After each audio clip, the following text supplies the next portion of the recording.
For decades, the King's Council has preached the same gospel, that Dreadford operates under strict order, that every vampire bends the knee, that power flows neat and unbroken like blood down a golden chalice. But in the corners where the Council's torchlight fades, other stories are told. Whispers in back alley meeting spots, anonymous testimonies, and redacted archival files hint at elusive organizations or individuals operating beyond the reach of those in power. Among them, one stands apart: the Ebony Dagger, Nosferatu, each with a legacy soaked in blood and ambition, bound not by chains of house or court, but by something rarer: choice. They pay their tithes, they attend the Council's grand masquerades. On paper, they are dutiful citizens of the night, but their hearts belong elsewhere. Born nearly a century ago out of betrayal and defiance, the Ebony Dagger is a reminder that some blades are not forged by kings. They are carved from broken promises, sharpened by exile, tempered in rebellion.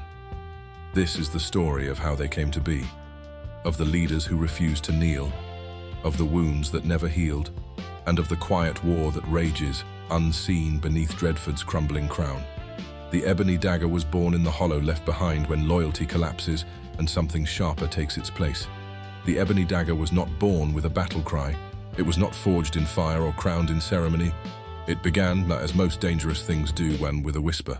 3 Nosferatu, weary of the king's court. Vampires who had seen too much, lost too much, and trusted too little. They did not set out to change the world, only to survive it. They traded favors in the dark, shared secrets the Council would kill to keep buried, guarded one another. It was not rebellion, not yet. It was survival, stitched together one quiet act at a time. And then, in the year 1901, a fourth came to them. With his arrival, they understood what they had built. Not a network, not a haven, a weapon. They gave it a name, the Ebony Dagger, a weapon pointed at the throne, meant not to defend, but to cut, and to cut deep. We begin with the one who made rebellion beautiful. To understand this crew, you must first understand Yelena. She was born in 1784, in the splendor of Imperial Russia, a world of delicate manners and sharper ambitions. Her life was a tapestry woven with power, daughter to diplomats, wife to an ambassador, mother to 3 children she adored. She learned early that real battles were fought not only on fields, but also across parlors and courts, where a well-placed word could carry the weight of a sword. Her story might have ended quietly, another name in history's ledger, if not for the vampire Justine de la Chapelle. Justine tore through Yelena's life without mercy. She murdered Yelena's husband, slaughtered her children, and then brought her into the blood and bound her into sanguine fealty. Yelena was brought to Dreadford and trained to serve her sire's ambition, a city ruled by House Strix alone. She became a master of influence and strategy. When the Great Betrayal of 1890 came and Justine was destroyed, Yelena remained standing. She did not grieve. In truth, she had been grieving for a lifetime already. But her reward for survival was little more than gilded exile. Pierre Dupont, eldest child of Justine, claimed leadership of House Strix and the title of Duke, a role their sire had held at the King's Council for almost a century. Pierre sought to chain the house through sanguine fealty, binding vampires to him with blood and power, just as Justine once had. But Yelena refused. Quietly, carefully, she gathered those who would not kneel. She spun influence like silk, offering refuge to the disillusioned and building her own court beneath the surface of the city. She remains the Marchioness of the East Side even now, her public face polished and untouchable. But behind that poise lies a blade that waits for the moment to strike. If Yelena was the mind behind the Ebony Dagger, then Obadiah was its heart. He was born in 1807, not far from where the city of Dreadford would one day rise, in a small abolitionist settlement. A free man in a world that didn't yet know what to make of freedom. From the start, Obadiah lived by simple principles: protect what's yours, stand your ground, and never turn your back on the helpless. He worked with his hands, defended his people with his fists, and met injustice with unshakable resolve. They say he died as he lived, standing between the hunters and the hunted. When a group of bounty hunters came for a clutch of runaway slaves hiding in his village, Obadiah faced them alone.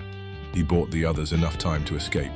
His reward was a violent death, but death was not the end. Caroline Graves, a rising star in House Leviathan, watched from the shadows. She saw something in him worth preserving. Perhaps she admired his strength, Perhaps she simply hated to see a soul like his extinguished. Whatever the reason, she brought him back, into the blood. As a vampire of House Leviathan, Obadiah became something more than a man. He hunted the slavers who had escaped justice. He became a guardian of the lost, a soldier in wars that mortals never saw. His strength grew monstrous, his senses sharpened to unnatural precision. For a time it seemed he had found a new home. But Dreadford has a way of rotting even the noblest of causes. After the Great Betrayal, Caroline rose to the King's Council. House Leviathan was given new orders to police the city, to crush dissent, to turn their strength against those who disobeyed. Obadiah watched with growing disgust as the ideals they had fought for were traded away for power. He spoke out, first in private, then in public. Caroline, once his sister-in-arms, chose the council over the bond they had shared. When he finally walked away, it was not with anger, it was with sorrow. And when younger vampires tried to drag him back, Caroline did something rare. She let him go. Alone, wandering the dark corners of Dreadford, Obadiah might have faded into legend, just another ghost in a city full of them. But Yelena found him first. She wasn't looking for muscle. She was looking for someone who still remembered what it meant to fight for something real. In 1901, Obadiah joined what would become the Ebony Dagger. He became its anchor, its trainer, its guardian, its unshakable center. Nowadays, at a dive bar called The Coffin, he still teaches the new generation of vampires how to survive, how to fight, how to stay sane, even when the thirst claws at your mind. Where others fought with strength or influence, Agnes Horvath fought with knowledge. She was born in 1832 in the quiet backwaters of Hungary, to a family that expected her to die young. Frail, bookish, and often ill, Agnes lived more among words than people. She found sanctuary in the halls of dusty libraries, in the margins of ancient manuscripts, in the silent company of forgotten wisdom. Her life might have flickered out early, another wasted candle in a cold world. But when tuberculosis finally came for her, she was not left alone to die. Adrian van Arden, a Dutch scholar and secretly a vampire of House Ashk'ari, offered her something no doctor could: a second life, sealed in blood. Agnes accepted with the calm grace that had defined her mortal years. As a vampire, she entered a secret lodge of blood mages in Europe, who studied the mysteries of ars sanguinis, one of the ancient magics of blood. Agnes was not a warrior. She was a ritualist, a scholar, and a keeper of forgotten truths. While others hungered for power, she sought understanding. For decades, she honed her craft quietly. She specialized in rituals of water and flow, magic that could shape, connect, and heal. She became a master of her branch of magic, fighting not to stain her soul with the cruelty that so often clung to vampires. After the Great Betrayal, Agnes and her bloodkin were ordered to Dreadford, a city still bleeding from its civil war. They arrived to suspicion and cold smiles. The Ashk'ari blood had been stained by association with the betrayer, and many in the court wanted nothing more than to see them fail. Adrian took a seat on the King's Council. Agnes, true to her nature, retreated into the shadows, rebuilding the mystical heart of their house, one incantation at a time. She restored the shattered library, breathing life back into halls abandoned after the war. It was during those years of quiet labor that Yelena found her, not with promises of power, not with threats, just an invitation to be part of something honest. Agnes accepted. With Adrian's blessing, she became the first and only vampire to serve both a member of the council and the Ebony Dagger. Agnes's magic runs deep. She can conjure objects, transform matter, and control the humor of phlegm, the humor that rules over water. Her mind is sharper than steel, her focus unbreakable. Coochis wasn't made for cities. He was born in 1864, under open skies, into a Navajo community that taught him how to move with the land and listen to what the world doesn't say aloud. From a young age, he learned the paths of animals, the meaning of the wind, and the value of silence. When something stalked his village, something massive, unnatural, and violent, it was Coochis who found its trail. What he expected to kill was a bear. What he found was something far worse. The creature that turned to face him wasn't an animal, it was a vampire, transformed into monstrous shape, bleeding from the wounds Coochis had already inflicted. That vampire was the rancher, Duke of House Volkos. Most would have run. Coochis stood his ground. Impressed, the rancher made him an offer: immortality and a place among the House of the Wolf. Moved by curiosity, he said yes. At first it made sense. House Volkos had roots in ancient warrior traditions. They spoke of honor, balance, the bond between beast and blood. Coochis thought he had found another kind of tribe. But time passed, and what was once a hunting brotherhood became something else. The King's Council sent House Volkos to eliminate rivals, silence dissenters, and purge what was left of House Morrigan. They called it justice. Coochis called it slaughter. He saw young vampires killed without cause, old ones burned not for what they did, but for who they were. Sanctuaries were desecrated. The rituals of the hunt were twisted into executions. The final blow came when the rancher pushed to replace human blood with animal blood, saying it would civilize the house. Coochis saw that for what it was: control. A wolf who drinks from the trough, he said, becomes a dog in a cage. He refused to participate. He condemned the house openly, called them the king's hounds to their faces. For that he was exiled, but not for long.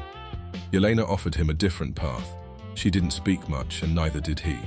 But her offer was clear. If you're still a hunter, she said, come run with wolves who remember what freedom smells like. Coochis joined the Ebony Dagger that same night. Since then, he's been their silent guardian, their scout, their warden. He speaks little, and only when it matters. He doesn't need to speak more, and his actions say enough. His senses are sharp beyond reckoning. His tracking is unmatched. His combat style is fast, clean and efficient. Kill only what must be killed, never for pleasure.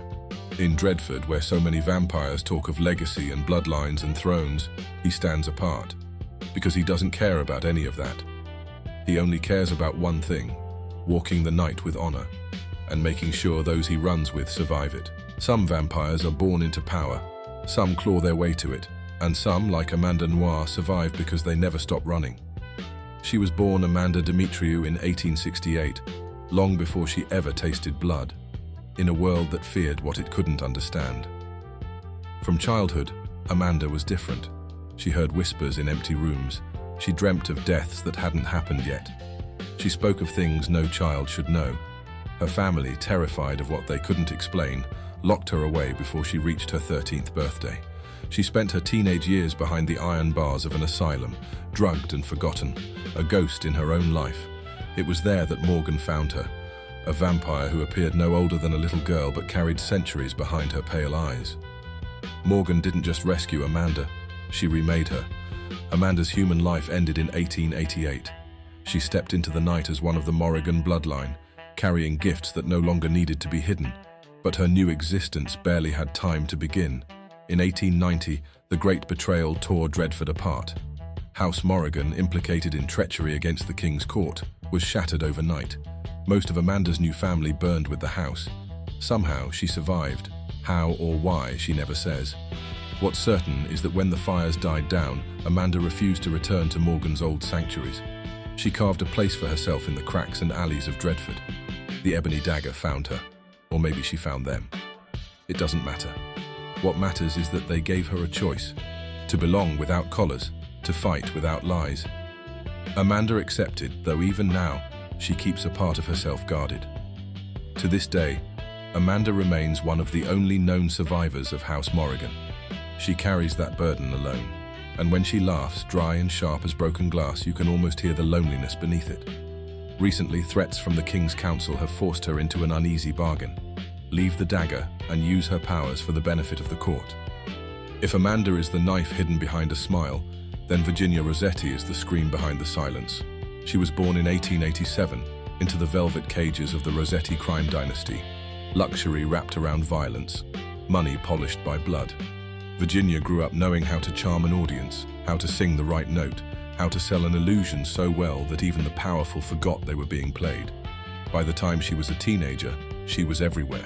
The voice on every phonograph, the star of every whispered scandal, the siren in a city already rotting from within. But fame, in Dreadford, is just another kind of leash.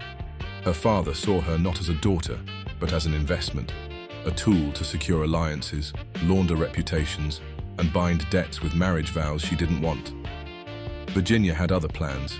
She was already plotting her escape when a stranger offered her something more permanent than freedom. His name was Corvus, a vampire of House Orlok, and he promised her a life where no man would ever own her again. She believed him. Corvus turned her in 1911, making her one of the Orlok bloodline. But Corvus had enemies inside his own house. After her turning, they framed him for crimes he hadn't committed. He was destroyed in a show trial, and Virginia, the fledgling he had made, was sentenced to a slower kind of death: isolation, observation, usefulness without freedom. House Orlok wanted to twist her into a tool, the same way her mortal family had. They thought they could tame her. They were wrong. During a mysterious fire at one of Orlok's archives, no one quite knows who lit it, Virginia vanished.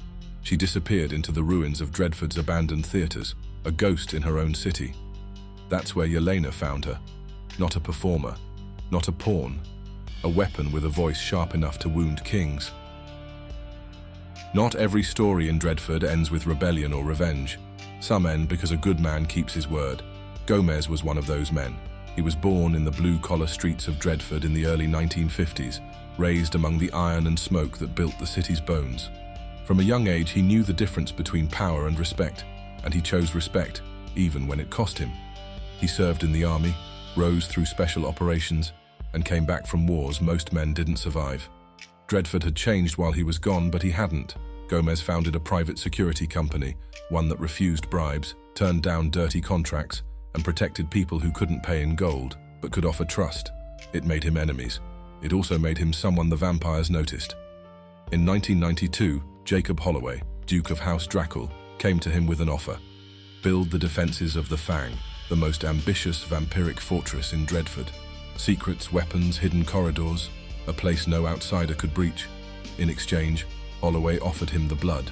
For months he worked, designing a fortress to last centuries. And when Yelena of the Ebony Dagger found him, saw the strength of his spine and the honesty in his eyes, she offered him something else: a place among them, a cause worth fighting for. Gomez refused, not out of distrust, not out of fear. "I gave him my word," he said. "I finish what I start." But Dreadford devours men like Gomez. As the final locks and fail-safes of the Fang neared completion, he uncovered the truth. Holloway never intended to honor the agreement. A vampire who built such a fortress could not be allowed to live. They would frame him, they would kill him, and they would bury the evidence beneath a monument of blood and stone. Realizing too late, Gomez tried to reach the Ebony Dagger. He sent a message, desperate, hurried. "If I disappear," he said, "if something happens, there's a breach point beneath the loading substructure." The dagger moved to retrieve him. They were too late. An explosion ripped through the Fang's construction site. Gomez was gone.